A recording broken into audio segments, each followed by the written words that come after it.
বিসমিল্লাহির রহমানির রহিম। আসসালামু আলাইকুম। জনাতার রান্নাঘর থেকে সবাইকে জানাচ্ছি শুভেচ্ছা। আশা করি সবাই ভালো আছেন। আজকে যে রেসিপিটি করব সেটা হচ্ছে আমের কেক তৈরি করব। আমের সিজন, তাই একটা কেক তৈরি করতেছি আম দিয়ে। সেজন্য এখানে আমি একটা বড় সাইজের মিষ্টি আম নিয়ে নিয়েছি। খুব বেশি মিষ্টি আম নেওয়া লাগবে।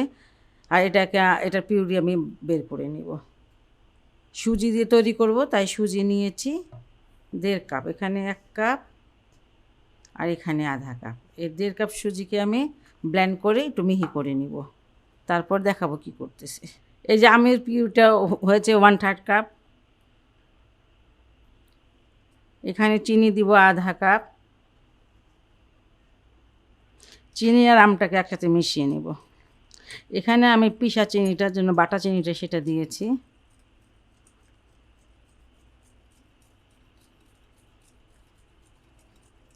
কোনো ডিম কিছু দেওয়া লাগবে না। আমের সাথে চিনিটাকে ব্লেন্ড করে নিতে পারেন, সেটা বেশি সুবিধা হয়। আর এখানে আমি আধা কাপ দিয়ে দিচ্ছি দুধ। এটা গরুর দুধ।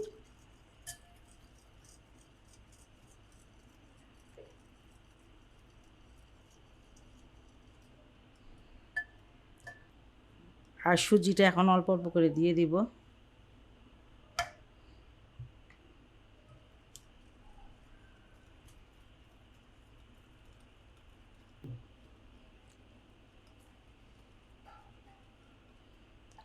এখানে আমি 1 চুটকি লবণ দেব।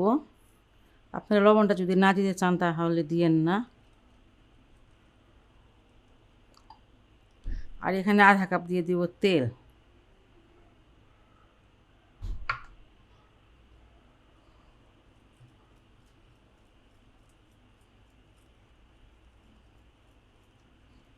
তেলটাকে খুব ভালো করে মিশিয়ে নিতে হবে। কেকটা আজকে আমি ওভেনে বানাবো, চুলায় তৈরি করা যায়।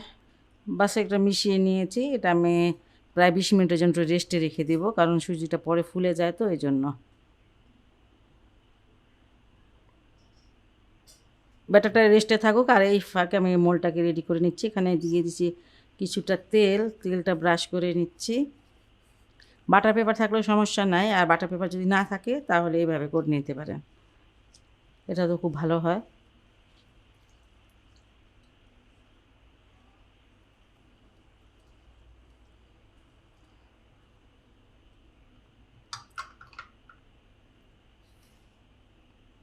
এখানে একটু আটা ছিটিয়ে নিচ্ছি, ইচ্ছা করলে ময়দাটা ছিটিয়ে নিতে পারেন।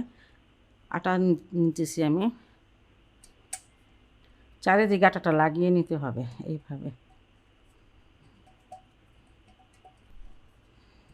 আর যতটুকু আটা বাঁচে সেটা একটু ঝেড়ে ফেলে দিতে হবে। 20 মিনিট পর আমি আসলাম, দেখেন এই যে ব্যাটারটা বেশ ঘন হয়ে গেছে। আমি আর একটু দুধ দিয়ে দিব। এখানে যে 1 টেবিল চামচ দুধ আছে সেটা দিয়ে দিলাম।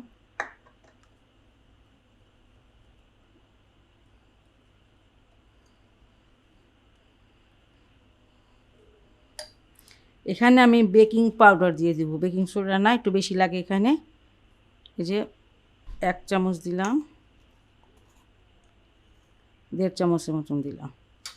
1.5 চামচই দিতে হয়, একটু বেশি লাগে। বাস মিশানো হয়ে গেছে।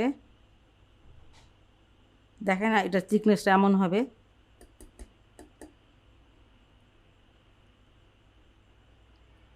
ব্যাটারটা এখন এই মোল্ডে ঢেলে দিচ্ছি।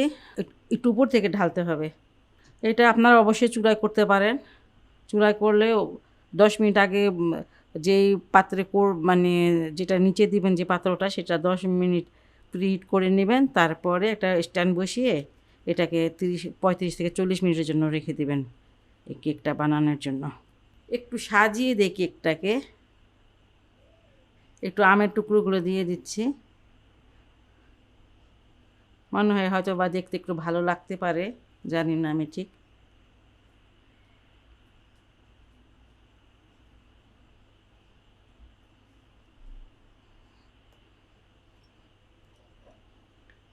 একটু ড্রাই ফ্রুট দিয়ে দিচ্ছি।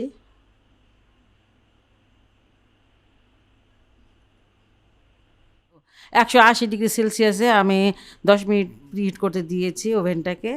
তারপরে 30 থেকে 35 মিনিটের জন্য আমি এটা মানে বেক করতে দিব। কেকটা আমার হয়ে গেছে। যেদিক থেকে ছুরিটা করেন না কেন, এই যে পরিষ্কার একদম, কোনো নাই, হয়ে গেছে এটা। আর এটা একটু ঠান্ডা হলে পরে আমি এটা মোল্ড আউট করে নিব।